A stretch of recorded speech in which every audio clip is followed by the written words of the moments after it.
name is Daniel Mungie, and I'm going to tell you about my story. Um, I started using drugs at a very early age, and then in the '80s, when cocaine and crack epidemic was just out of control, I got caught up in it. Started committing armed robberies, um, stealing from my family so I could have money to get high. In 1991, I was sticking up stores in the Bronx, and I got into a police chase. They caught me, um, and I had about 14 counts of armed robbery.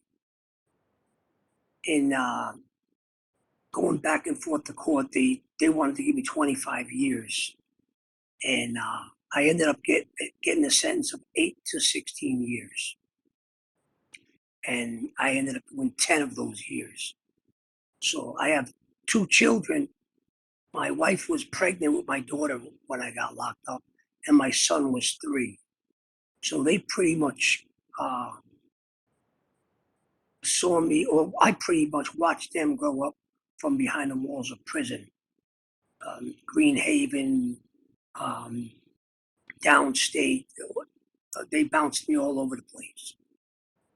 In the beginning, I was close to New York, about an hour away, and then got into trouble, and they shipped me up by the Canadian border, which made it nearly impossible for my wife um, to come up as often as she was coming up.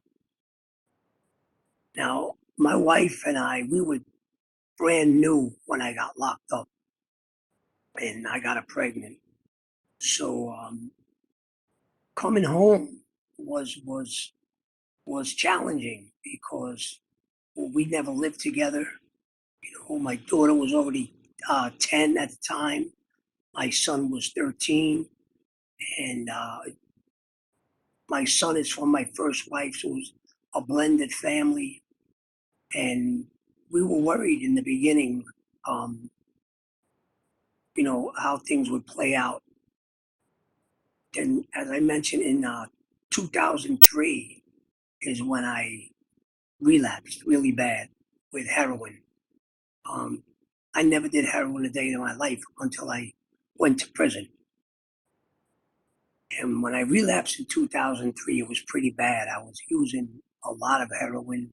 My wife was really, she's not, uh, she doesn't know the drug game and how people look when they're on drugs because I still looked decent.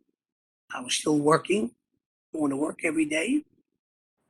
And it was one of our aunts that said, hey, I think Danny's using drugs because he's borrowing money from people.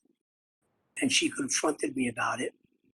And I admitted what I was doing and chose to get help. Um, as I mentioned in a previous prompt, that I was in a methadone program for, for about 10 years. And then I found a doctor who would wean me off the methadone. And that was a big challenge because even though he got me down to a low dose, he said I would go through withdrawals and to be ready.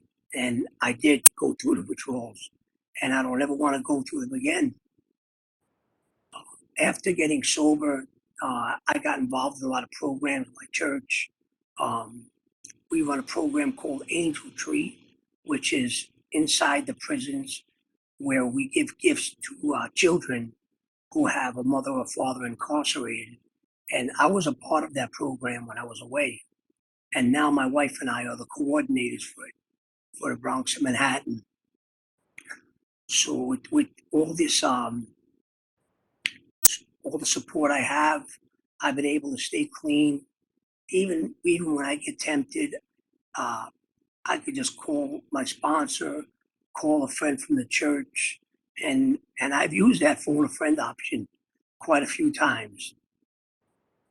And now today, my marriage is in a great place. You know, family members that kind of backed away from me.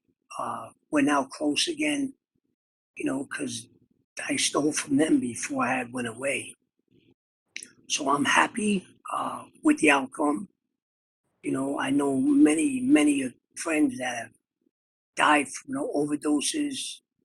You know, I've watched my friends bury their kids from overdoses. You know, this drug thing is serious. I mean, they always tell you there's two places you go, death or prison. And mine was prison. I'm glad it wasn't death. And that's my story.